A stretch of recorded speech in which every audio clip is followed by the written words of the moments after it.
Hello भाई और बहनों को नमस्कार। आज कक्षा 6 के इतिहास के बारे में हम रीडिंग लगाएंगे। पूरे जितने भी पाठ है इसमें सारे के सारे पाठों का रिवीजन करवाएंगे और चैनल को लाइक सब्सक्राइब कर दें बिना देर किए हुए। ये जो पाठ मैं बता रहा हूँ, भाटिया जो आश्रम है सुरतगढ़ उसके सानिध्य में, मतलब कि उनके जो गाइडलाइन हमें देते हैं ना, उसके अकॉर्डिंग बना रहा हूँ। आप भी अगर सीखना चाहते हो, ऐसे भाई बहन जो नहीं पहुंच पाते हैं, तो इसमें जो बताए गए उसको दोहराना है बार बार। और देर नहीं करते, वीडियो को चालू करते हैं। 16वां पाठ है हमारा हमारा अतीत, यानी हमारा बीता हुआ कैसा समय था उसके बारे में बताई गई जानकारी हमें प्राप्त होती है पुरातात्विक स्रोतों से, और जो वंशावलियाँ हैं ऐतिहासिक स्रोत हैं उनसे प्राप्त होती है। जैसे कि वंशावलियों में हम राव, बड़वा है, भाट है, बारोट है, जागा तीर्थ पुरोहित, पंडे, रानी मंगा, हेलवा, पंजीकार के माध्यम से हमें प्राप्त होती है जानकारियाँ। तो ये जो जानकारियाँ हैं ये आप देख सकते हो।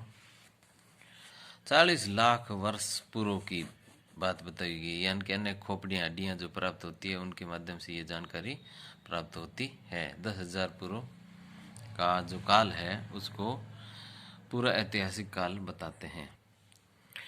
इसके बाद इसमें पत्थर के औजार लकड़ी के हत्थे डाल करके प्रयोग करते थे। इनका जीवन कुत्ते, भेड़, ये जानवर पालते थे। पहले तांबे बाद में जस्ता, शीशा खोजा। इन्होंने तांबे की कुल्हाड़ी वगैरह का प्रयोग किया। गेहूं है, जौ है और कपास की खेती करना इन्होंने झोंपड़ी बना करके रहना, जानवर पालना भाई सीखा।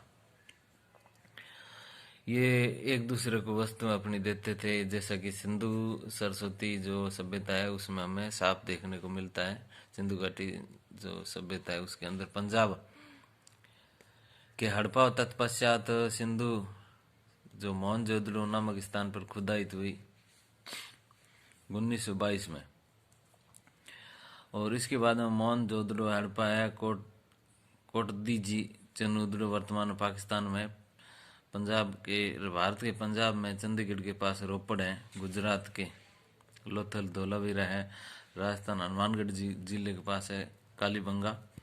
सिंधु सभ्यता और सरस्वती नदी घाटी जो सभ्यता है, हड़प्पा संस्कृति इसको कहते हैं, क्योंकि सभी स्थानों से प्राप्त अवशेष हड़प्पा से प्राप्त हुए जो अवशेष हैं उनसे मिलते जुलते हैं। पश्चिमी जो पंजाब है, उत्तर प्रदेश है, गुजरात, उत्तरी राजस्थान में फैली हुई है। ये संस्कृति जो है ईसा से 2500 वर्ष और वर्तमान से 4500 वर्ष पुरानी मानी जाती है। और इसमें यह भी बताया नदी का उद्गम जो है सरस्वती नदी है, शिवालिक की पहाड़ियों से माना गया है। हरियाणा, राजस्थान और होती कच्छ की आड़ी में गिरती थी सरस्वती नदी, और इस नदी को सिंधु नदी की माँ कहा गया है।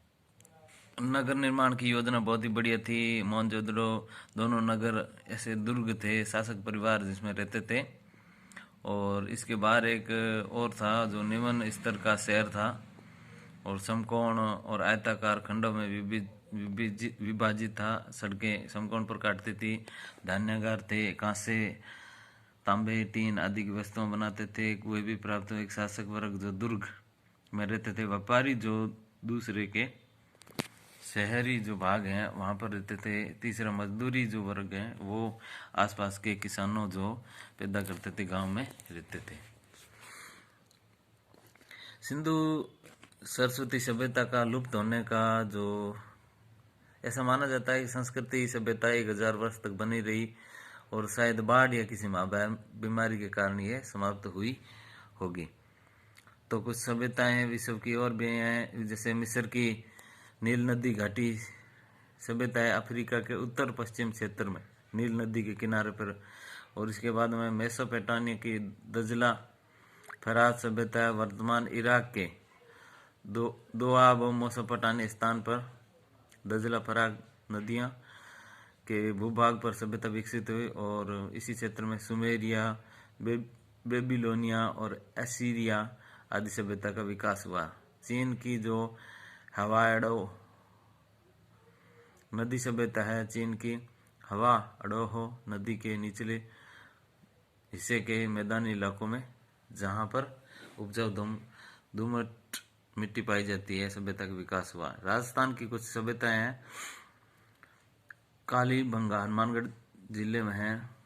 कालीबंगा 1961 में टीलों की खुदाई पूरा ऐतिहासिक काल के अवशेष प्राप्त हुए हैं। वर्तमान घग्गर नदी के किनारे स्थित इन टीलों की खुदाई से सामग्री प्राप्त हुई वह हड़प्पा संस्कृति से मिलती जुलती है।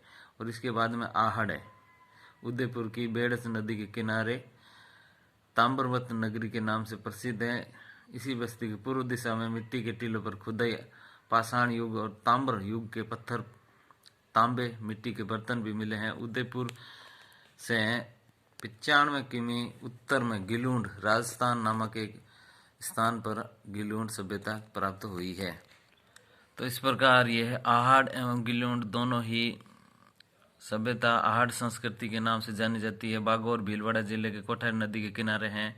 इसकी जो खुदाई टीले की खुदाई हुई है। बनास संस्कृति के नाम से जानी जाती है। बालाथल है, उदयपुर से 42 किलोमीटर दूर वल्लभ नगर के किनारे बालाथल नामक स्थान पर गांव है, वहां प्राप्त हुई है। और उसके बाद नो है, नो भरतपुर के 5 किलोमीटर दूर नो नामक स्थान पर तांबे और हड्डियों के उपकरण, लोहे की कुल्हाड़ी वगैरह मिले हैं, ताम्र युगीन माने जाते हैं। और इसके बाद चंद्रावती सिरोही, आबू सिरोही माउंट आबू की तलहटी में आबू सिरोही के निकट चंद्रावती नामक स्थान पर प्राप्त हुई हैं। इसके बाद हम यहाँ यह भी देखने को मिलता है कि ये विशाल दुर्ग जो था परमाणु की राजधानी थी। इसके बाद है पचमता, राजसमंद उदयपुर से 100 किलोमीटर दूर पचमता गांव पुरातात्विक खुदाई के दौरान अवशेष प्राप्त हुए। ये गांव गिलूंड के पास था। आहड़ बनास संस्कृति का महत्वपूर्ण स्थल है। ये पचमता मेवाड़ क्षेत्र की आहड़ बनास सभ्यता से संबंधित है, जो कि हड़प्पा के समकालीन है। यहाँ कई कलात्मक वस्तुओं, नक्काशी, जार, सीप की चूड़ियाँ, टेराकोटा के मनके, शंख और जवाहरात जैसे लेपिस लेजुली अर्ध कीमती पत्थर अफगानिस्तान के बदखसा में पाया जाता है। नीले रंग के बहुमूल्य पत्थर, इस प्रकार की मिट्टी के बर्तन और 2 भट्टियों एवं चूल्हे प्राप्त हुए हैं। गणेश्वर सीकर जिले में कांतली नदी के तट पर ताम्र पाषाण की वस्तुएं प्राप्त हुई भारी मात्रा में। बेराट जयपुर जिले में स्थित बेराट में प्राप्त हुई महाभारत काल में ये मत्स्य जनपद की राजधानी थी। सम्राट अशोक के शिलालेख भी प्राप्त हुए हैं। इसके बाद राजस्थान में पूर्व हड़प्पा कालीन स्थल भी हैं। जैसे कर्णपुर, बिजनौर और तरखान वाला डेरा पूरा, ऐसे 100 पूरा स्थल मिले हैं, जिसमें से 6 का उत्खनन हो चुका है। कुछ प्रश्नावली है, इसमें से आप आंसर दे सकते हो। सिंधु घाटी सभ्यता का सबसे पहला जो उत्खनन हुआ वो कौन सा स्थान था? हड़प्पा। सिंधु सभ्यता ईसा से कितने वर्ष पुरानी मानी जाती है? तो 2500 वर्ष है। अब चलिए अपने इस पाठ पर ध्यान लगाते हैं और इसको ध्यान से पढ़ते हैं। वैदिक सभ्यता एवं संस्कृति, और सबसे पहले ऋग्वेद में इसका वर्णन देखने को मिला है। शेष वेद वैदिक साहित्य बाद में लिखे गए वेदों को लिखे जाने का आधार वैदिक काल है। पूर्व वैदिक काल और उत्तर वैदिक काल, इसको हम पढ़ेंगे। ऋग्वैदिक सभ्यता और उसके बाद वैदिक काल की सभ्यता को उत्तर वैदिक कालिक सभ्यता के नाम से जाना जाता है। ऋग्वेद है, उसमें क्या है देखते हैं। पर सबसे प्राचीन वेद है, प्राचीन गायत्री मंत्र इसमें मिला है। यजुर्वेद के अंदर ये ऋग्वेद से बाद में लिखा गया, ठीक है ना। इसमें यज्ञों में प्रयुक्त होने वाले श्लोक और मंत्र और गद्य पद्य दोनों में लिखा हुआ यजुर्वेद, ये सबसे बड़ी विशेषता है। सामवेद देवताओं की पूजा करने के सभी मंत्र हैं। इसमें स्तुति करने के लिए जो गीत गाए जाते हैं, सामवेद का ही संग्रहण है। भारतीय संगीत में स्वर का उद्भव सामवेद से हुआ है। इसका कुछ भाग ऋग्वेद से लिया गया है, ऐसे पूछा जा सकता। अर्थवेद अथर्व ऋषि के नाम पर पड़ा। चिकित्सा विधि एवं रोगों से संबंधित इसमें ज्ञान संकलित किया गया है। क्या आप जानते हैं कि वेद के 4 भाग हैं? कौन से? संहिता, ब्राह्मण, आरण्यक, उपनिषद। वैदिक कालीन धर्म दर्शन जो हम देखने को मिलता है उस समय क्या है कि सत्य बोलना, चोरी न करना, वचन से पवित्रता का पालन करना, काम क्रोध पर नियंत्रण रखना, इंद्रियों पर नियंत्रण रखना, दान धर्म करना आदि बातें सम्मिलित होती थी। वैदिक धर्म के वे दर्शन केवल भारतीयों की दृष्टि से रख करके अपना स्वरूप प्रकट नहीं है, बल्कि ये मानव की योग्यता रखता है। ये दुनिया के प्रत्येक व्यक्ति के लिए महत्वपूर्ण है। गतिविधि की बात करें तो इंद्रप्रस्थ है, पाटलिपुत्र है, मिथिला है, कौशल, इसके बारे में अपने अध्यापक से बात करें या इसके बारे में चर्चा करनी चाहिए कक्षा के अंदर। वैदिक कालीन सामाजिक प्रथा कैसी थी, अब इसके बारे में बात करते हैं। उस समय का आर्यों का जो काफी सुव्यवस्थित व्यवस्था थी। समाज की मूल इकाई परिवार थी। पिता परिवार का मुखिया होता था। वैदिक काल में संयुक्त परिवार की प्रधानता थी। भाई बहन, चाचा भतीजा, पौत्र सभी एक साथ ही रहते। कई पीढ़ियां, लगभग 4-5 पीढ़ियां साथ में रहती थी। और मूल में जो बातें इनकी थी ध्यान रखने वाली वो ये है कि परिवार की संपत्ति, सदस्यों की सुरक्षा, दूसरा आजीविका इसमें मुख्य है। कृषि है, पशुपालन, कुटीर उद्योग धंधों का भी, और जीवन सुख समृद्धि था। महिलाओं का स्थान बहुत अच्छा था। संयुक्त परिवार प्रथा नैतिक व आध्यात्मिक शिक्षा थी और नारी का समाज में महत्वपूर्ण स्थान था। जीवन में 16 संस्कार का महत्व होता था। वसुदेव कुटुंबकम की भावना थी और आश्रम व्यवस्था थी उसमें। शिक्षा की बात करें, शिक्षा का आधार सादा जीवन, उच्च विचार था और गुरुकुल में शिक्षा दी जाती थी। लड़के और लड़कियों को समान रूप से शिक्षा दी जाती थी। शिक्षा का माध्यम संस्कृत था। उस समय संस्कृत भाषा काफी उन्नत थी। शिक्षा का प्रधान लक्ष्य बौद्धिक व आध्यात्मिक विकास तथा आचरण की पवित्रता को विकसित करना था। नारी का स्थान वैदिक काल में नारियों की जो स्थिति है समाज के अंदर बहुत अच्छी थी। परिवार में स्त्री को पुरुषों के बराबर सभी प्रकार के अधिकार प्राप्त थे। वे सामाजिक धार्मिक समारोह पर पुरुषों के साथ भाग लेती थी। इस काल में पर्दा प्रथा नहीं थी। लड़कियों को पढ़ाने का प्रचलन था। घोषा है, अपाला, लोपामुद्रा, श्रद्धा, परम विदुषी स्त्रियां इस काल में हुई।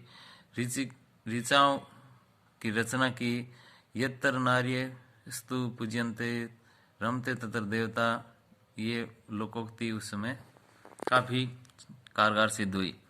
संस्कार का महत्वपूर्ण स्थान था। बच्चे के जन्म, यज्ञोपवीत, विवाह, मृत्यु आदि के अवसर पर विधि विधान, अनुष्ठान, संस्कारों की प्रथा प्रचलित थी। इस तरह व्यक्ति के जीवन में जन्म से लेकर के मृत्यु पर्यंत 16 प्रकार के संस्कार प्रचलित थे।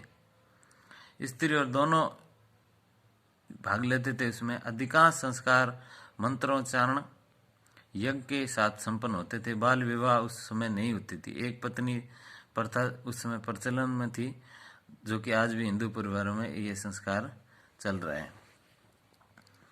वसुदेव कुटुंबकम किसका मतलब इसका यह हुआ कि संपूर्ण पृथ्वी के प्राणी मात्र एक ही परिवार के सदस्य हैं। उनके साथ हमारे भ्रातृत्व की भावना रहनी चाहिए। आश्रम व्यवस्था जीवन के महत्वपूर्ण अभिभाव से ऊपर उठ करके, संपूर्ण भाव से ऊपर उठ करके प्रयत्नशील रहते। 100 वर्ष का मान करके 25-25 वर्ष के 4 आश्रम बनाए गए। ब्रह्म आश्रम 25 वर्ष तक और गृहस्थ आश्रम 25 से 50, वानप्रस्थ आश्रम ये तीसरा है और इसके बाद में 75 के बाद में संन्यास आश्रम 25 वर्ष तक वो रहता था। और ब्रह्मचर्य आश्रम जो है इसके बारे में मैंने अभी आपको बताया था, 25 वर्ष का होता था और वह ब्रह्मचर्य का पालन करता था और वह अपने व्यवहार में उतारने का कार्य गृह आश्रम में करता है। अब हम बात करें गृहस्थ आश्रम की तो 25 से 50 माना जाता था। इसमें वह विवाह वगैरह करता था और अपने जीवन को सही और कारगर साबित करता था। और उसके बाद में वानप्रस्थ आश्रम 50 से 75 वर्ष की उम्र मानी गई है। जैसा कि प्रतीत होता है वानप्रस्थ में व्यक्ति परिवार के दायित्व से मुक्त होकर के अपना जीवन गांव के निकट जंगल में बिताता था और समाज हित के लिए कार्य करता था। उसके बाद में संन्यास आश्रम है 75 से 100 वर्ष है। वानप्रस्थ आश्रम की यात्रा में मनुष्य ज्ञान व कर्म की शिक्षा पूर्ण रूप में प्राप्त कर लेता था। उपदेश इसका निस्वार्थ होता था। आराध्य मान करके अपना कोई आराध्य मान करके जीवन के शेष 25 वर्ष समाज की सेवा करता था, जिसमें समाज का अर्थ संपूर्ण मानव जाति से है। वर्ण व्यवस्था का प्रारंभिक स्वरूप बहुत अच्छा था। कर्म और श्रम के सिद्धांत पर आधारित थी। जन्म से इसका कोई संबंध नहीं था। कर्म से कोई भी व्यक्ति ब्राह्मण, क्षत्रिय, वैश्य, शूद्र हो सकता था। वर्ण व्यवस्था व्यवसाय से जुड़ी हुई थी और वह वर्ण विभाजन जन्मजात नहीं था। आवश्यकता अनुसार कोई भी व्यक्ति अपना व्यवसाय बदल भी सकता था, उसका वर्ण भी बदल जाता था। खाने पाने वैवाहिक स्थिति किसी भी प्रकार का कोई प्रतिबंधित या छुआछूत नहीं था। न तो किसी वर्ण को छोटा माना जाता था, न ही किसी को अपवित्र या उच्च। एक व्यक्ति कहते हैं कि ऋग्वेद में एक स्थान पर लिखा हुआ एक व्यक्ति कहता है कि मैं मंत्र का निर्माता हूँ, मेरे पिता वेद हैं और मेरी माता पत्थर की चक्की से अन्न पीसने वाली हैं। तो इसका मतलब ये हुआ कि उस समय कार्य पर निरंकुशवादिता नहीं थी। आर्यों के राजनीतिक जीवन का मूल आधार कुटुंब था। कई कुटुंबों से मिलकर ग्राम बना था। ग्राम को ग्रामीणी कहते थे और कई ग्रामों के समूह मिलते थे विश कहलाते थे। विश नामक इकाई बनती थी जिसका अधिकार विशपति और कई विश बन करके जन कहलाते थे और जिन इनके अधिकारों को शासक या राजन कहा जाता था। राजनीतिक जनों का राजनीतिक संगठन पर एक जैसे होता था। राजन और उसके कार्य राजन राज्य का सर्वोच्च अधिकारी होता था। सामान्यतः राजा की मृत्यु के बाद उसके पुत्र शासक बनता था। उसका पद पैतृक था, परंतु कभी कभी जनता द्वारा भी राजा का निर्वाचन भी किया जाता था। समस्त शक्तियां उसके हाथों में केंद्रित थी। राजा विभिन्न प्रकार के व्यक्तियों की नियुक्ति करता था और उनको हटा भी सकता था, और परंतु राजा मनमानी नहीं कर सकता था। उसके लिए मंत्री परिषद विचार विमर्श करने के बाद में कोई नीति निर्धारण करता था। सभा और समितियां दो संस्थाएं थी। समिति जो थी वो जनता के सदस्यों का संगठन था, जबकि सभा केवल मुख्य पद अधिकारियों और विद्वानों की एक बैठक थी। सभा तथा समिति को काफी प्रशासनिक अधिकार दिए गए थे।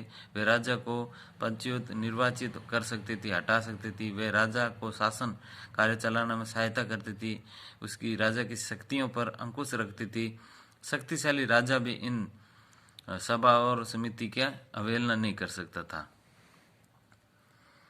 वेदकालीन आर्थिक जीवन की बात अगर करें तो साधन संपन्न थे। कृषि, व्यापार, पशुपालन सब कुछ करते थे। कृषि में अगर बात करें तो जौ, गेहूं, चावल की बिजाई करते थे वो, और वर्षा पर निर्भर थी। कुएं तथा नहरों में भी जल सिंचाई के साधन थे। हल व बैल से किया जाता थी अच्छी फसल। खाद का उपयोग भी किया जाता था। प्रत्येक गांव में दो प्रकार की भूमि होती थी, उर्वरा और खिल्य। उर्वरा फसल पैदा हो सकती थी, ऐसी भूमि किसी न किसी व्यक्ति का अधिकार होता था। खिल्य भूमि उसे कहते हैं जो बंजर होती थी। ऐसी भूमि पर समस्त गांव का अधिकार होता था, वहां पर गांव के पशु चरते थे। पशुपालन की बात करें, दूसरा मुख्य व्यवसाय था पशुपालन। भैंस, भेड़, बकरी, घोड़ा ये पशुपालन में थे। गाय का उनके जीवन में विशेष महत्व होता था। शिल्प की अगर हम बात करें, आर्यों ने शिल्प कला में बहुत ही उन्नति प्राप्त की। अच्छा कपड़ा बुनते थे और चमड़ा रंगने व आभूषण बनाने की कला में भी दक्ष थे। बढ़ई लोग हल, बैलगाड़ियां, तख्त, चारपाई, नौकाएं आदि बनाने में निपुण थे।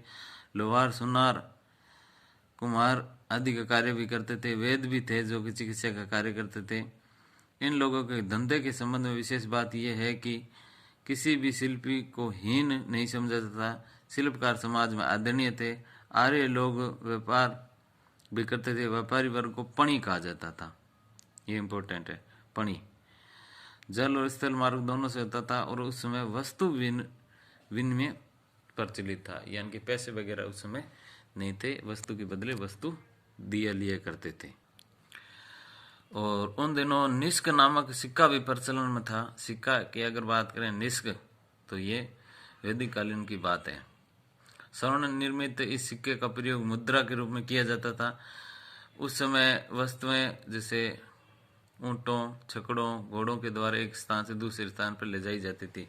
और ये कुछ नाम है जो ऋग्वेद कालीन नदियां हैं: कुंभा, काबुल, कुरमुदा, कुरुम, गोमती, गोमल, सुरवस्तु, स्वात, सिंधु, सिंध, और वितस्ता, झेलम, अस्किनी, चिनाब, परुषणी, रावी, विपाशा, व्यास, शैतुद्री, सतलज, द्वैस्वती, जो कि सरस्वती नदी। वेदों की संख्या कितनी है? वेदों की संख्या 4 है। सरस्वती नदी का नाम प्राचीन द्वैस्वती, अभी तो पढ़ा था। अब हम पढ़ते हैं अगला पाठ। जनपद का अर्थ होता है मनुष्य का निवास हो, और जन 2 प्रकार के थे, राजतंत्र और गणतंत्र। 16 जनपद थे उस समय। जनपद 2500 साल पहले की बात है। जनपद बहुत महत्वपूर्ण हुआ करते थे। 16 जनपदों का प्रथम जानकारी बौद्ध ग्रंथ के अंगुत्तर निकाय में मिलती है। सिक्के, आहत सिक्के इस प्रकार के थे, देखिए।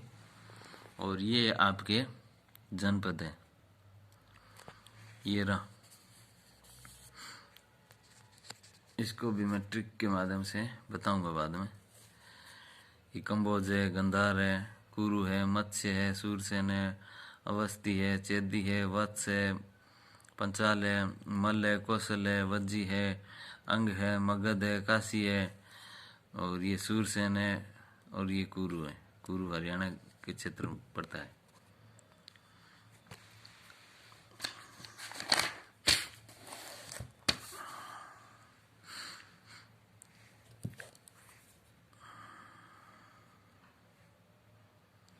ये सारणी जो दे रखी है, इस सारणी को ध्यान से पढ़ना है।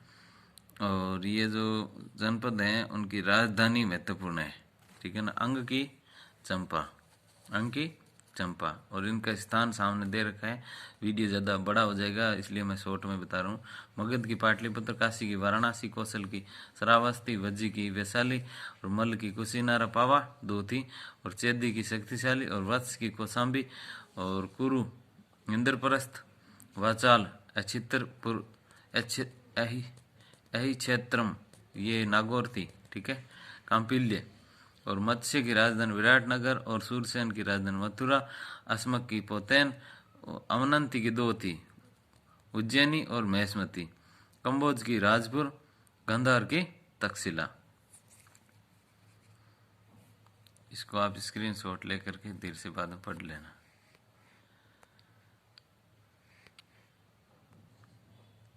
मत्स्य जनपद, मत्स्य चंद अलवर और जयपुर के पास वाला जो क्षेत्र है, चंबल नदी तक था, ठीक है। पांडवों ने अपना अज्ञातवास यहीं पर बिताया था। काशी है कि बौद्ध जात को कथाओं में इसका चर्चा हुई है। जनपद काल का सर्वाधिक शक्तिशाली ये काशी था।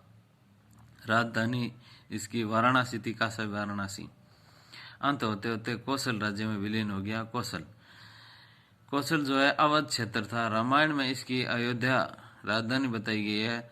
दिलीप, रघु, दशरथ, श्रीराम, सूर्यवंशी शासकों ने इस पर शासन किया। बौद्ध ग्रंथों में इसकी राजधानी श्रावस्ती, और बुद्ध के समय में ये 4 शक्तिशाली राजतंत्रों में एक था। अब है अंग, जिसकी राजधानी चंपा थी।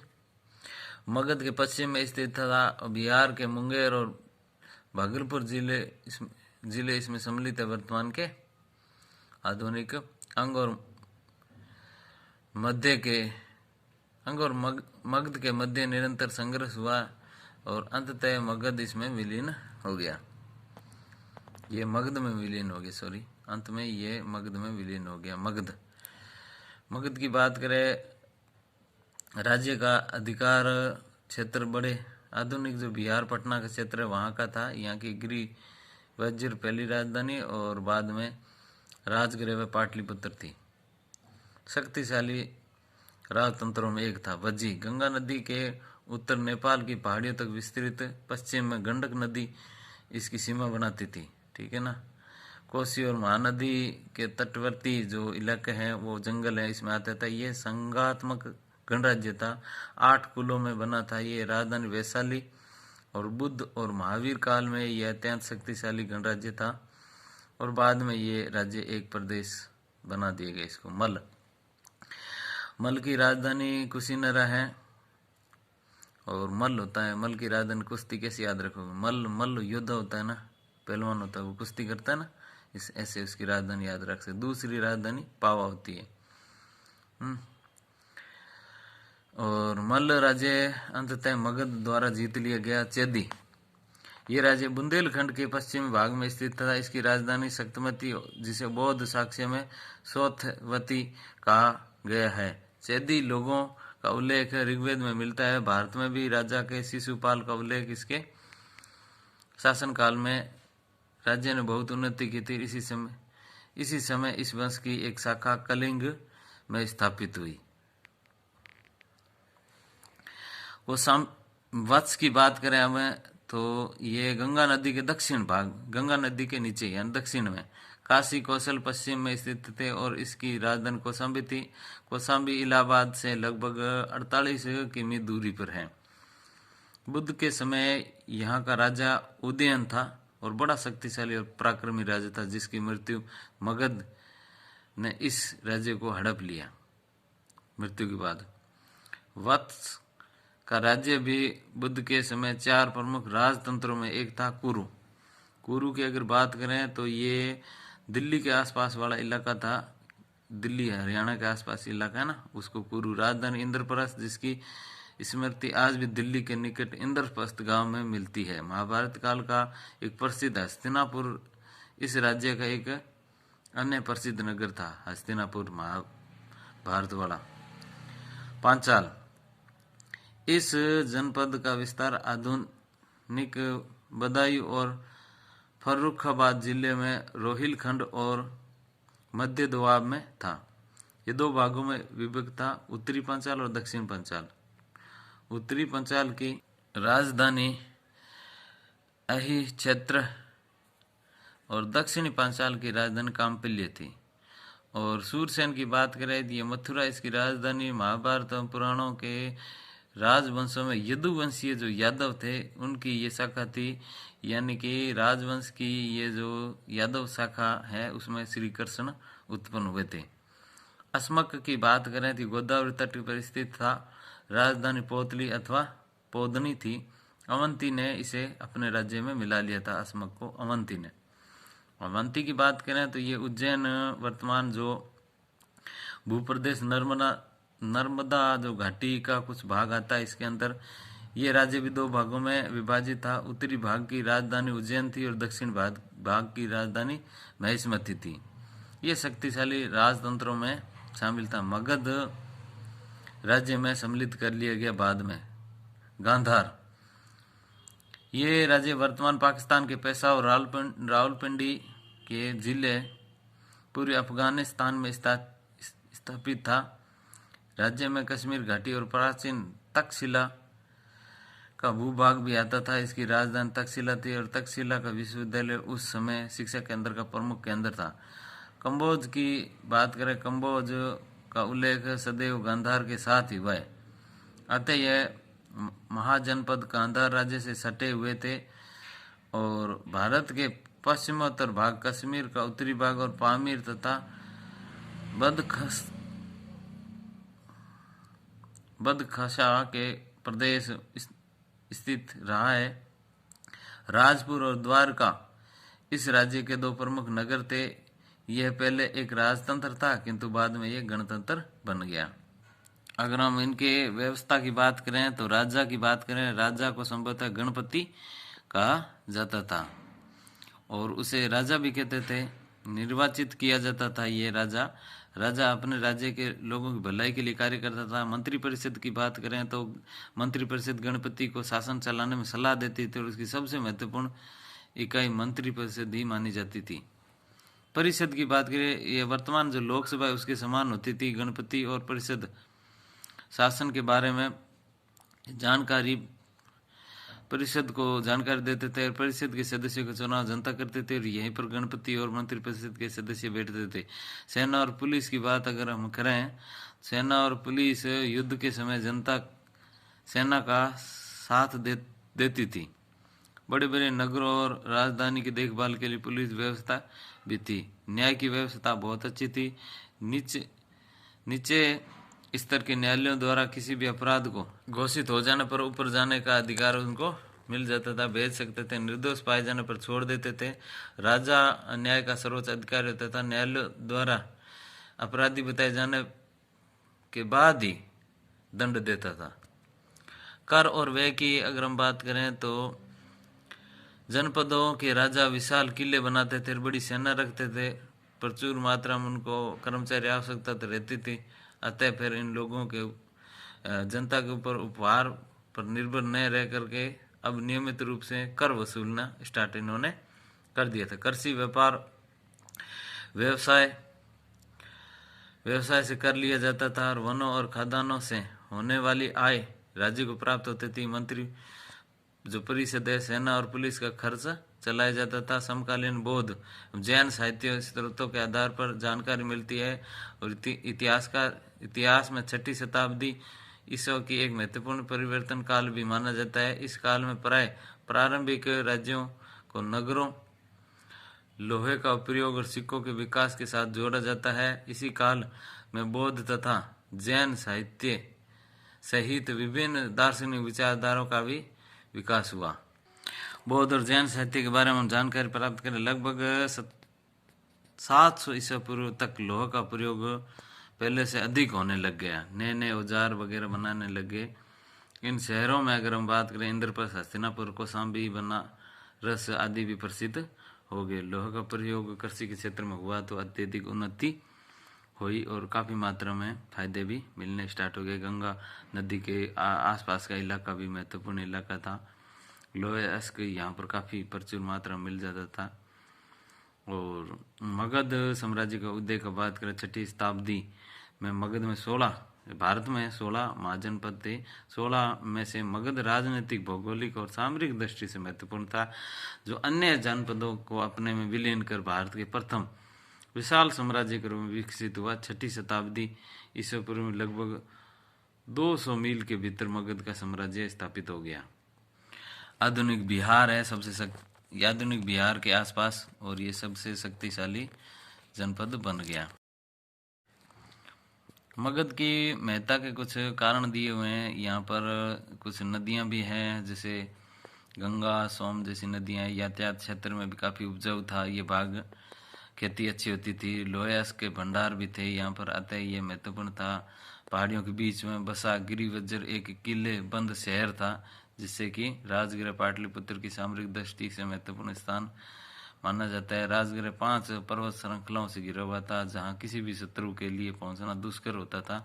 पाटलिपुत्र गंगा और सोन नदी से आवृत था। पर्याप्त साधनों के अभाव में इन्हें पाकर के इन पर अधिकार करना सहज नहीं था।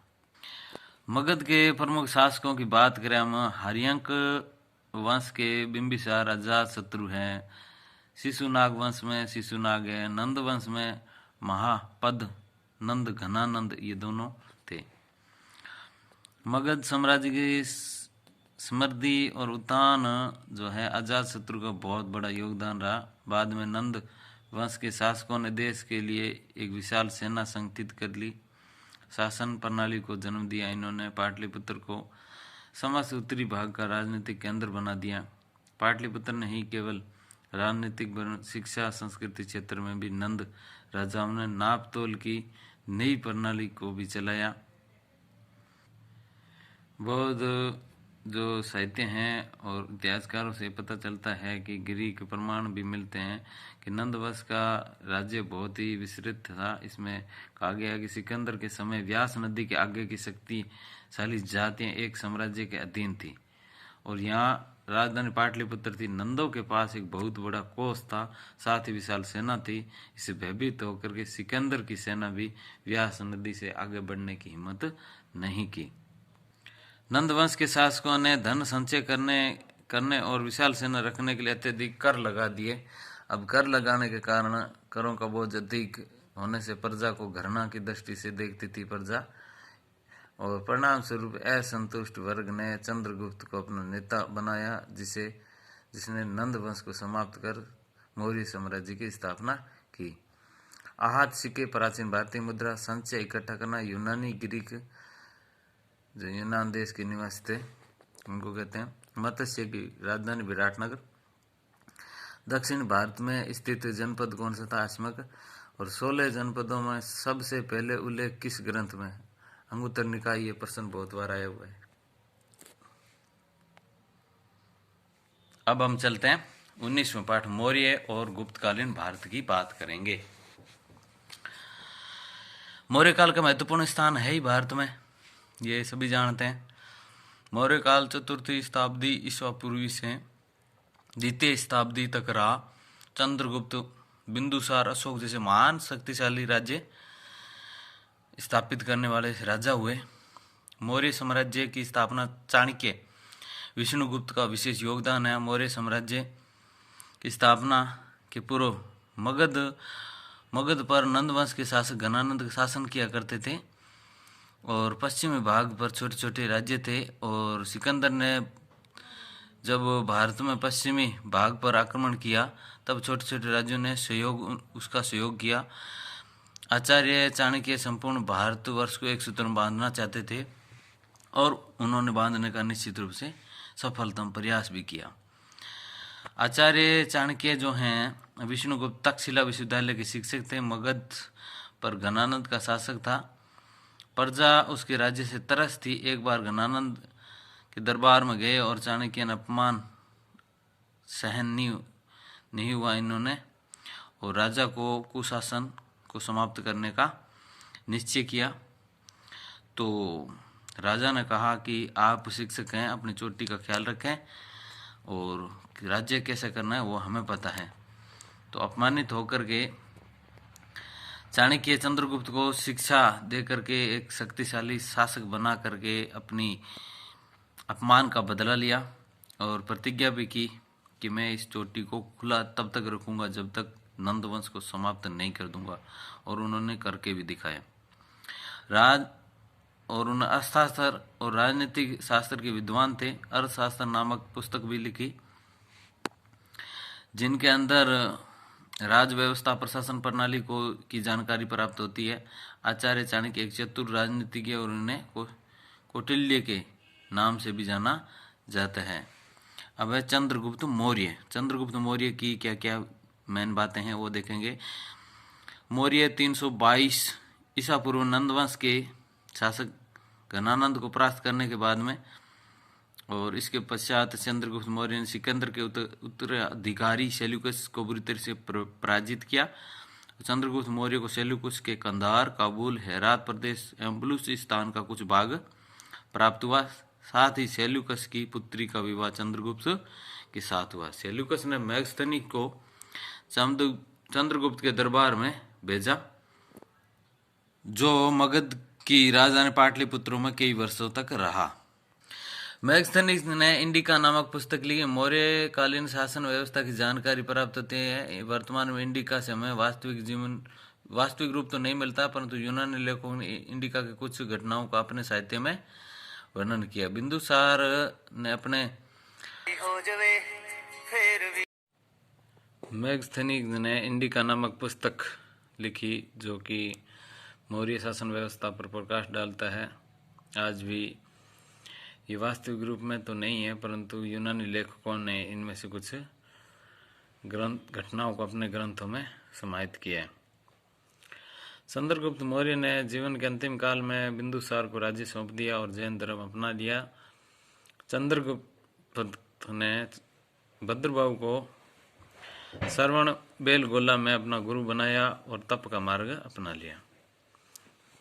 बिंदुसार चंद्रगुप्त के उत्तराधिकारी के रूप में इन्होंने महत्वपूर्ण जो योगदान दिया कि अपने पिता की जो शासन व्यवस्था है उसको संभाले रखा। इसको अमित्र घात के नाम से जाना जाता है। 272 ईसा पूर्व तक विशाल साम्राज्य पर शासन किया। मृत्यु के पश्चात मौर्य साम्राज्य की बागडोर अपने पुत्र सुयोग्य पुत्र अशोक के हाथ में आ गई।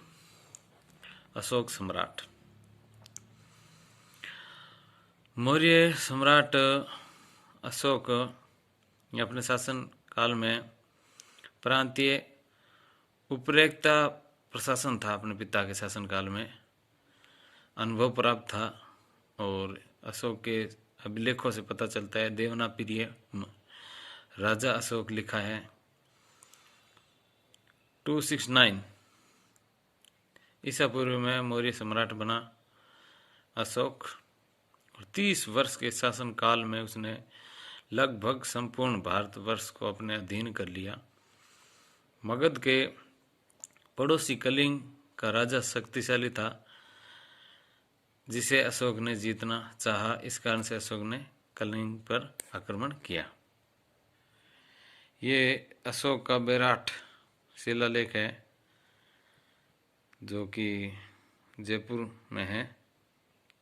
कलिंग विजय के नरसंहार को देख करके अशोक के मन में युद्ध की नीति त्यागने का फैसला कर लिया और अधिकतर जो अभिलेख हैं प्राकृतिक भाषा में लिखे हुए थे जो कि आम लोगों की भाषा थी उस समय। उत्तर पश्चिम में कुछ अभिलेख यूनानी भाषा में भी हैं। अधिकतर अभिलेख ब्राह्मणी लिपि में लिखे गए हैं लेकिन अन्य लिपियों में भी कुछ अभिलेख प्राप्त हुए हैं। अशोक की धार्मिक नीति। अशोक स्वयं बौद्ध धर्म का अनुयायी था परंतु उसने सभी धर्मों के प्रति उदार की नीति अपनाई। अच्छा आचरण दिया। पशु बल को भी दंडनीय घोषित करवाया। धम्म महामात्य नामक अधिकारियों की नियुक्ति की। ये क्या है कि अशोक ने प्रजा की भलाई के लिए शिक्षा देने का जो मार्ग अपनाया उस वही जाकर के आगे बौद्ध धर्म के नाम से जाना जाने लगा। ये नीतिगत शिक्षा थी अशोक की। अशोक ने पाटलिपुत्र में तृतीय बौद्ध संगीति की इसका आयोजन करवाया और विदेश में भी कुछ प्रचारक भेजे। अपने पुत्र महेंद्र और संघमित्रा को श्रीलंका भेजा। ये प्रचारक है देखिए सोन एवं उत्तरा। स्वर्ण भूमि पेंगू भेजा इनको। महेंद्र संघमित्रा को सिंहल श्रीलंका भेजा। महारक्षित को यवन प्रदेश भेजा। रक्षित को वनवासी उत्तरी कनाडा भेजा। अशोक द्वारा किए गए जन कल्याणकारी कार्यों में छायादार वृक्ष लगाए, कुएं, धर्मशाला, मनुष्यों एवं पशुओं के लिए चिकित्सा की व्यवस्था करवाई। इसके बाद गुप्त काल में मौर्य साम्राज्य के पतन के बाद गुप्त काल में शुंग, सातवाहन, कुषाण आदि वंशों का शासन रहा। कुषाण शासकों में सर्वप्रसिद्ध कनिष्क हुए। कनिष्क का साम्राज्य भी विशाल था। 4वीं शताब्दी में गुप्त राजवंश ने भारत की सत्ता संभाली। 200 वर्षों तक शासन किया गुप्तों ने। गुप्त वंश के शासन काल में भारतीय सांस्कृतिक बहुत उच्च क्रम थी। मौर्य सम्राट चंद्रगुप्त एवं आचार्य चाणक्य ने की थी जो शुरुआत उसको बनाए रखा। चंद्रगुप्त का प्रथम प्रतापी, गुप्त वंश का प्रथम प्रतापी जो शासक चंद्रगुप्त प्रथम था 319 से 320 ईस्वी तक शासक बना। ये संपूर्ण भारत को एक सूत्र में बांधने का प्रयास किया। इसके बाद है समुद्रगुप्त। समुद्रगुप्त सुयोग्य शासक चंद्रगुप्त प्रथम का पुत्र समुद्रगुप्त। यह जब शासक बना इसकी माता का नाम कुमारी देवी था। गुप्त वंश का बल्कि संपूर्ण प्राचीन भारतीय इतिहास के महानतम शासकों में से एक था। पराक्रमी वीर योद्धा। अश्वमेध यज्ञ भी किया इन्होंने। और इसकी स्मृति में अश्व के चित्र अंकित सोने के सिक्के भी चलाए। समुद्रगुप्त मौर्य वीणा वादन का बहुत शौकीन था।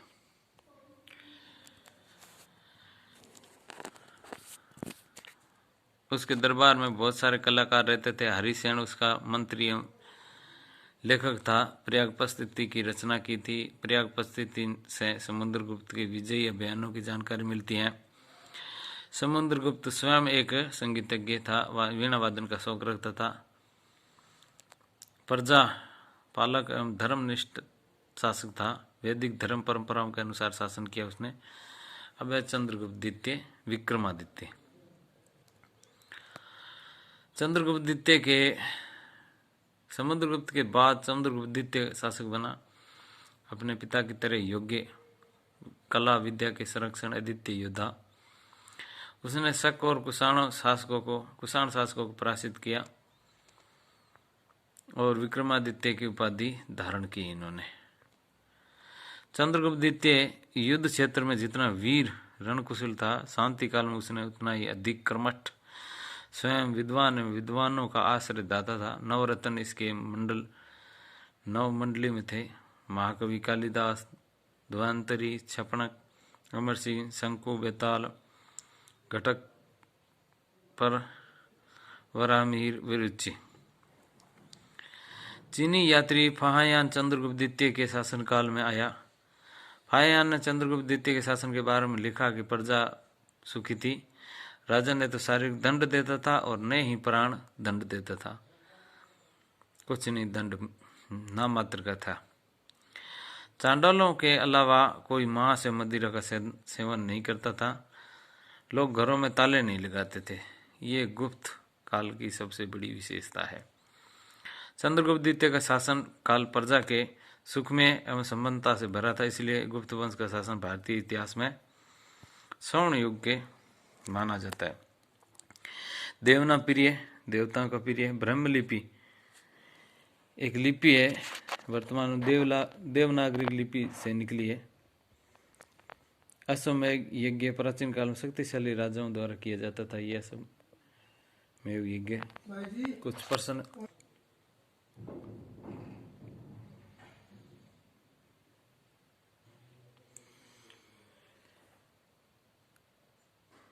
आचार्य चाणक्य किस विश्वविद्यालय का शिक्षक था? तक्षशिला। मैगस्थनीज किसका दूत था? सेल्यूकस का। विक्रमादित्य की उपाधि किसने धारण की? चंद्रगुप्त द्वितीय ने। अब अगला पाठ है प्राचीन भारत की अर्थव्यवस्था। क्लास 6 का चल रहा है रिवीजन। तो प्राचीन भारत की अर्थव्यवस्था के बारे में अंग्रेज कथन है डॉक्टर वायलेकर का, इसको देखेंगे। इंग्लैंड में सामान्य रूप से प्रचलित धारणा, जिसे भारत में अक्सर व्यक्त किया जाता है कि भारतीय कृषि पुराने ढंग की है, पिछड़ी है, पूरी तरह से गलत है। भारतीय किसान औसतन अंग्रेज किसानों की तरह अच्छा और कुछ मायने में इससे भी अच्छा माना गया है। भारतीय औद्योगिक रिपोर्ट 1916 में अगर हम बात करें, पश्चिमी यूरोपीय असभ्य जातियां निवास करती थी और अपने शासकों के वैभव और शिल्पकारों की उच्च कोटि की कला हेतु विख्यात थी। उद्योगों की बात करें हम, उद्योग दो प्रकार के प्रचलित थे उस समय। गाँव में स्थापित कुटीर उद्योग, शहरों में स्थापित बड़े उद्योग। पानी के जहाज बनाने की कला भारत में यूरोप से आई थी और बंगाल पर अंग्रेजों की विजय से पहले 1750 ईस्वी में 1750 में दुनिया में कपड़ा उत्पादन के क्षेत्र में अग्रणी देश भारत था। भारतीय कपड़े की गुणवत्ता बहुत महत्वपूर्ण थी। दक्षिण पूर्वी एशियाई देश जावा, सुमित्रा आदि यहाँ से कपड़े की मांग करते थे। ये देखिए भारत छींट और छापेदार सूती कपड़ों के लिए बहुत ही प्रसिद्ध था। कपास और रेशम के महीन कपड़े, विशेषकर ढाका की मलमल साड़ी बहुत प्रसिद्ध थी। इसकी डिमांड भी रहती थी, मांग रहती थी। बंगाल सूती व रेशमी वस्त्र उद्योगों का मुख्य केंद्र था। बंगाल के बाहर लखनऊ, अहमदाबाद, नागपुर, मथुरा, सूती ये महत्वपूर्ण केंद्र भी थे। पीतल, तांबे, कांसे की वस्तु उत्पादन सर्वत्र किया जाता। सोने चांदी के आभूषण, रत्न व्यवसाय, संगमरमर, हाथी दांत और शीशे पर कलापूर्ण कार्य भी किया जाता था। 19वीं शताब्दी में लोहा उद्योग बहुत महत्वपूर्ण था, विकसित हो गया था। विल्सन ने अपने एक व्यक्तित्व में कहा था कि भारत को अनादिकाल से लोहे की गलाने की कला का ज्ञान रहा है। दिल्ली मेहरौली में कुतुब मीनार के परिसर में खड़ा लोहा स्तंभ लगभग 1500 वर्ष पूर्व बनाया गया था और आज भी इस आश्चर्य की बात है कि इसमें जंग नहीं लगा है, जिसे इस वाल उदयपुर में मौर्यकालीन लोग परगलन भट्टियों के अवशेष प्राप्त हुए हैं। मेहरौली का लोह स्तंभ ये देखिए। इसके बाद व्यापार की बात करें, 2000 वर्ष पूर्व भी भारत व्यापार विदेशों से करता रहा है। मम्मीज जो आपने मिस्र में देखी होगी, भारतीय मलमल में लपेट कर रखी हुई है, जो इस बात का सबूत है कि प्राचीन काल में मिस्र भारत के कपड़े का आयात करता था। यूनान में ढाका की मलमल गंगेतिका नाम से बिकती थी। ये इंपॉर्टेंट है, गंगेतिका। भारतीय व्यापारियों को निर्यात करने के बदले में अक्सर सोना और चांदी मिलती थी। पहली सदी में प्लिनी नामक लेखक ने शिकायत की कि भारतीय सामग्री के प्रयोग के कारण रोमन साम्राज्य से सोना बाहर की ओर खींचा चला जा रहा है। धातु की बनी हुई वस्तु है। अब इसमें दो प्रकार के व्यापार होते हैं। देसी व्यापार, देश के अंदर वाले व्यापार देसी व्यापार, और देश से दूसरे देशों में जाने वाले जो व्यापार होते हैं वो कहलाते हैं विदेशी व्यापार, दो देशों के बीच वाले। इनके कुछ मार्ग भी थे। उत्तरापथ है, दक्षिण पथ है। इसका उल्लेख महाभारत एवं बौद्ध जैन ग्रंथों में मिलता है। उत्तरापथ भारत के उत्तरी भाग को जोड़ता है और दक्षिण पथ दक्षिण भाग को जोड़ता है। उत्तरापथ ताम्रलिपि बंगाल का पश्चिमी क्षेत्र से शुरू होता है। पाटलिपुत्र, वैशाली, कुशीनगर, श्रावस्ती से होता हुआ वर्तमान उत्तर प्रदेश हस्तिनापुर से गुजरता था। पंजाब दिल्ली से होते हुए हिमालय की तलहटी से गुजरता। जम्मू कश्मीर की घाटी से को छूते हुए पंजाब में तक्षशिला होते हुए पुष्कलावती वर्तमान पेशावर पाकिस्तान को पार करते हुए अफगानिस्तान को जाता था। अफगानिस्तान से यह रास्ता काबुल को पार करता हुआ एशिया में बल्ख तक पहुंचता था। पंजाब में एक रास्ता सिंध को जाता था। प्राचीन विंध्य पर्वतमाला के दक्षिण भाग को दक्षिण पथ के नाम से जाना जाता था। दक्षिण पथ के एक रास्ते का नाम भूभाग का भी है। दक्षिण पथ दो दिशाओं में होता था।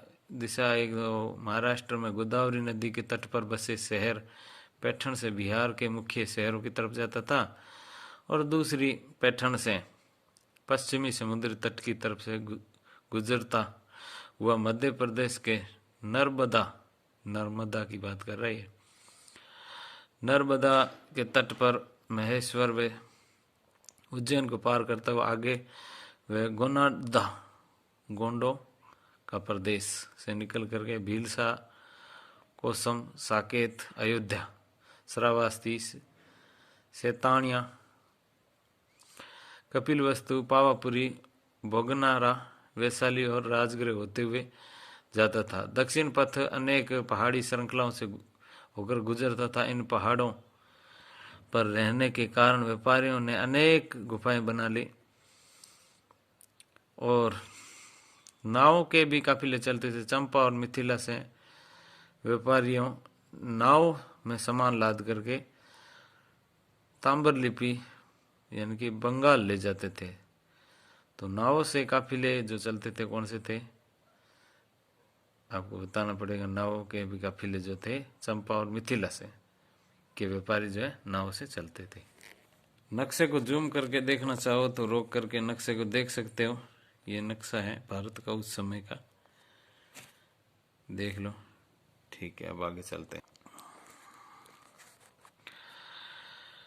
अब कुछ चीज़ों का निर्यात, कुछ चीज़ों का आयात करते थे। तो मलमल, छींट, जरी के वस्त्र, लोहे इस्पात की वस्तुएं, तंबाकू, नील, सोल, रेशम, रेशमी वस्त्र, गरम मसालों का भारत में काफ़ी मात्रा में निर्यात किया जाता था। इसके बदले में विदेशी व्यापारी हमें जवाहरात, सोना चांदी देते थे। और इसमें मुख्य बेबीलोन, मिस्र, जावा, सुमात्रा, रोम इत्यादि देश थे। मध्य भारत के जंगलों से जहाज बनाने के लिए लकड़ी निर्यात की जाती थी, जैसे खेतड़ी। राजस्थान खदानों से तांबा भेजा जाता था। मेवाड़ से जस्ता भेजा जाता था। मेवाड़ से हीरे जवाहरात, रेशम के कपड़े, ये भी रोम भेजे जाते थे। काली मिर्च को यूरोप में बहुत बड़ी मांग थी। फारस की खाड़ी के दक्षिणी तट पर स्थित तांबा, चंदन, सागवान खरीदते थे। और प्राचीन जो व्यापारिक मार्ग है, इथोपिया, अफ्रीका से हाथी दांत व सोना भारत आता था।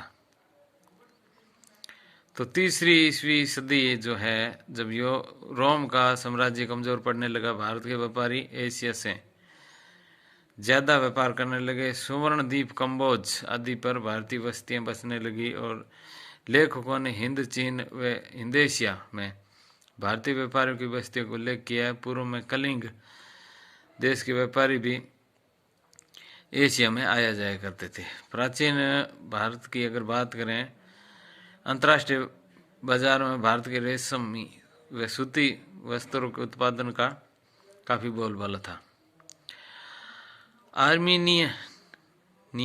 आर्मीनियन और फारसी सौदागर पंजाब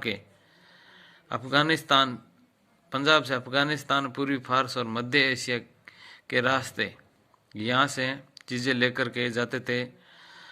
और यहाँ के बने महीन कपड़ों के थान ऊँट की पीठ पर लाद करके पश्चिमोत्तर सीमा से पहाड़ी दर्रों, रेगिस्तान के पार ले जाते थे। गुजरात के तट पर स्थित सूरत बंदरगाह के जरिए भारत खाड़ी और लाल सागर के बंदरगाह से जुड़ा हुआ था। कोरोमंडल तट पर मछलीपट्टनम, बंगाल में हुगली के माध्यम से दक्षिणी पूर्वी एशियाई बंदरगाहों के साथ खूब व्यापार होता था। और इस प्रकार भारतीयों का विदेशी व्यापार मुख्यतः हिंद महासागर और अरब के रास्ते से समुद्री मार्ग अरब देशों को जाता था। और विदेशी व्यापारियों द्वारा समुद्री रास्ते की खोज की जाने के बाद अनेक पाश्चात्य जगत की कंपनियां भारत में व्यापार करने लगी, और जिसमें मुख्य फ्रांस, डच और ब्रिटिश कंपनियां थी।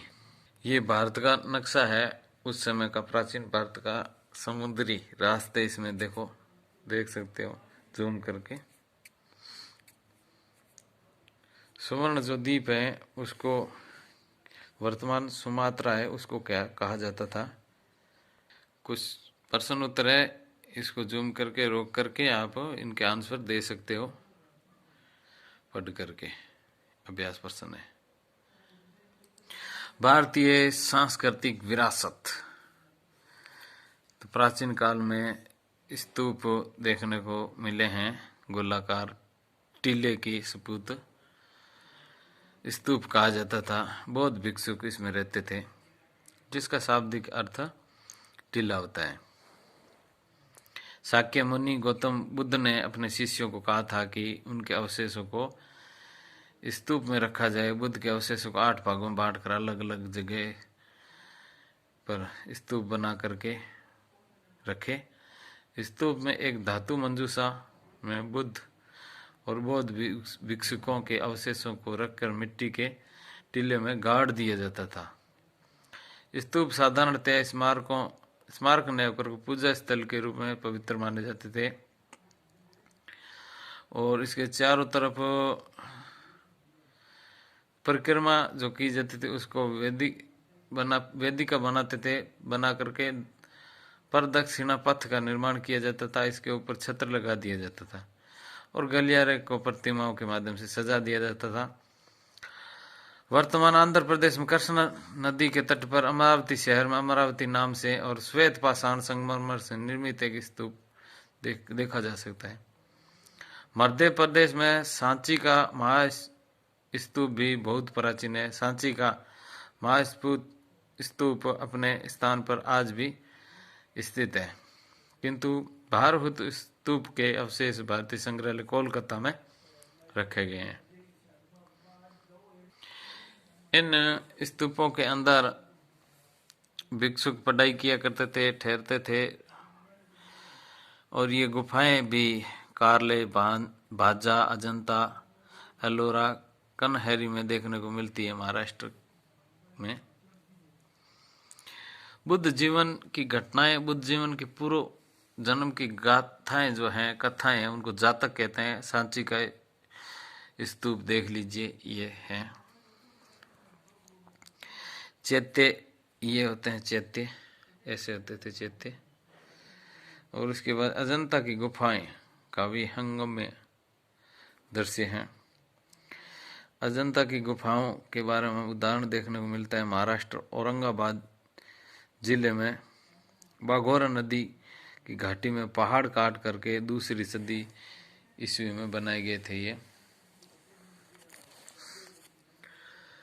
सीढ़ी की तरह काटी जाती थी और 29 गुफाएं हैं, जिसमें 5 गुफाएं पूजा स्थल चैतन्य हैं और बाकी जो गुफाएं उनमें विहार कहे जाते हैं, वहां पर भिक्षुक रहते थे।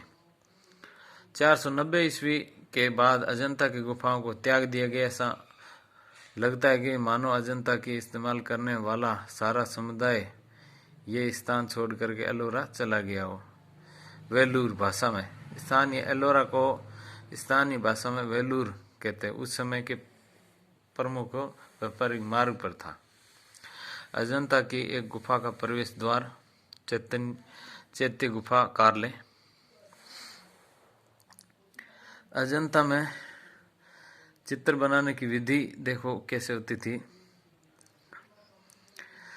अजंता के भित्ति चित्रों के निर्माण के लिए पहले पहाड़ की खुरदरी दीवार को तैयार किया जाता था। इसके लिए खड़िया, गोबर, बारीक बजरी का गारा, चावल की भूसी, उड़द की दाल के छिलके, अलसी पानी में कई दिनों तक मिलाकर सड़ाया जाता था।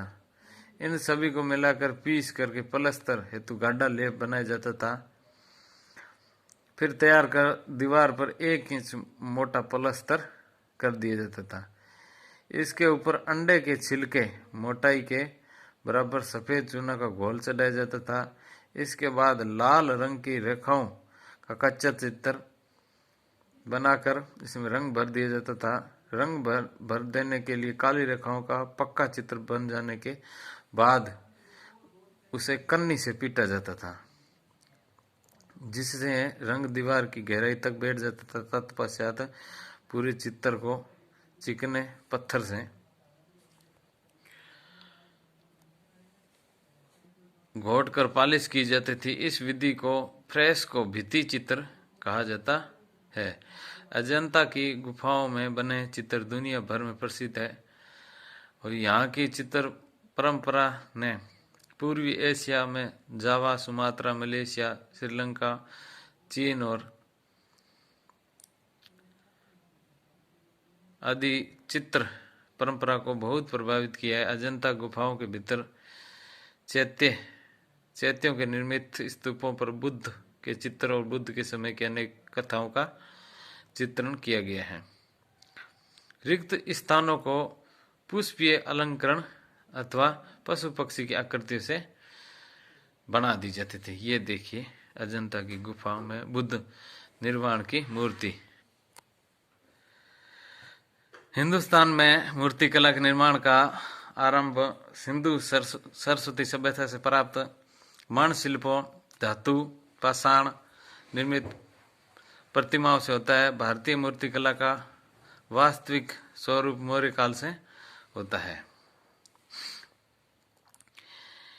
इसी तरह से मौर्य काल में अनेक स्थानों पर स्तंभ जिसे लाट की तरह, खंबे की तरह खड़े किए गए। सम्राट का संदेश हुआ करता था। इन पर सिंह, बैल, घोड़ा, हाथी की मूर्तियां, बलुआ पत्थर से बनी हुई सारनाथ की लाट, मेहरौली का स्तंभ तत्कालीन कला और अद्भुत उदाहरण दिया गया है। सारनाथ के सारनाथ से जो अशोक स्तंभ मिला है उसके शीर्ष पर 4 सिंह पीठ सटाए बैठे हैं। ये देखिए, डाक टिकट, मूर्तियां, अशोक स्तंभ। इनके नीचे गोलाकार चौकी और उभरादार चक्र, बैल, घोड़ा, हाथी, शेर की आकृतियां बनाई गई है और मूर्तियों पर ओपदार पॉलिश की गई है। पॉलिश पूछ सकता है कौन सी की है? ओपदार। और इस प्रकार से पाटलिपुत्र के समीप दीदारगंज की चंवरी धारणी स्त्री की मूर्ति और पटना व परखम से प्राप्त यक्ष लोहानुपुर से प्राप्त मानव धड़ मौर्यकालीन शिल्प कला वैभव के प्रमुख उदाहरण है। कुषाण काल में प्रसिद्ध बुद्ध की मानव मूर्तियां मिली हैं जो कि भारतीय कला को इस युग के सर्वोत्तम देन मानी जाती है। इस कला के गांधार व मथुरा प्रमुख केंद्र थे। गांधार व मथुरा में बौद्ध व हिंदू देवी देवताओं के तीर्थंकर शिव के 2 एक लिंग व दूसरा मानव के रूप में साथ साथ कृष्ण, बलराम, कार्तिकेय, इंद्र, सूर्य, लक्ष्मी, सरस्वती आदि की मूर्तियां देखने को मिली है। यहाँ यक्ष यक्षिणी की मूर्तियां भी प्राप्त हुई है। गांधार मूर्ति कला के शिल्पकार यूनानी थे और बुद्ध की मूर्तियां के सिर पर घुंघरू गाल।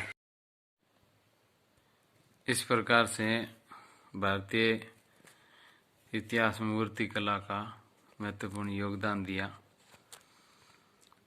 शिल्पकार ये थे हिंदू, बौद्ध, जैन।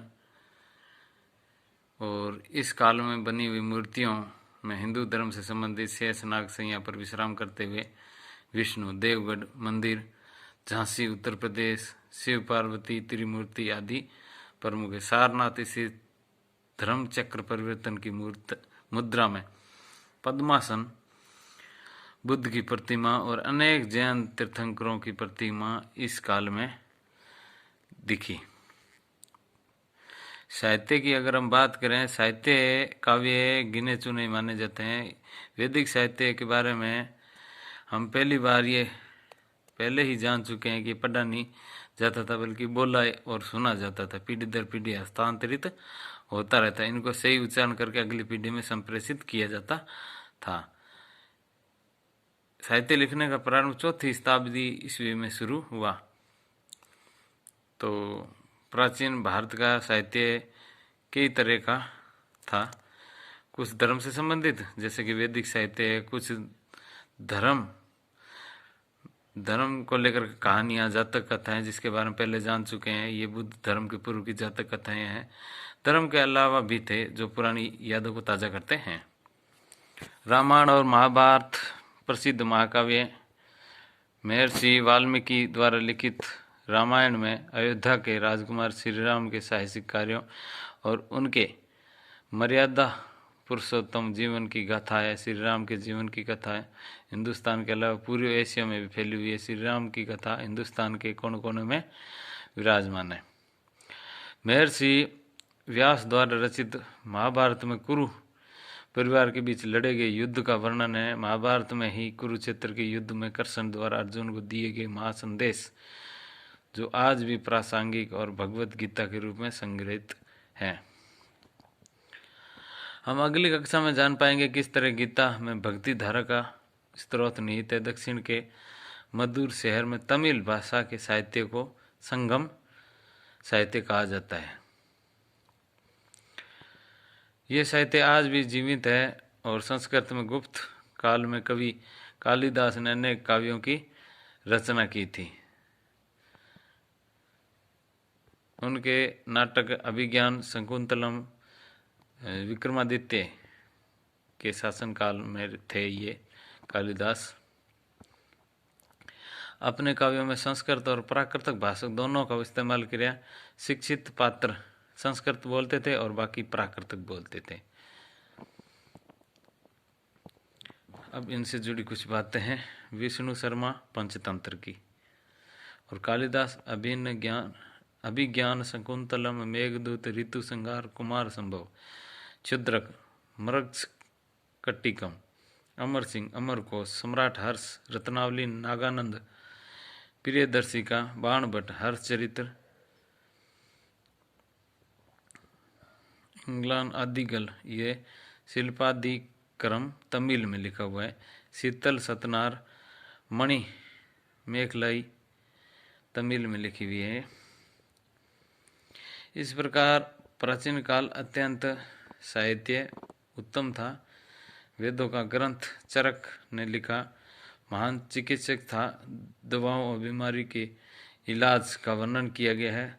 सुश्रुत संहिता में संकलित शल्य चिकित्सा की जानकारी है। 8वीं शताब्दी में सुश्रुत साहित्य को अरबी में अनुवादित किया गया।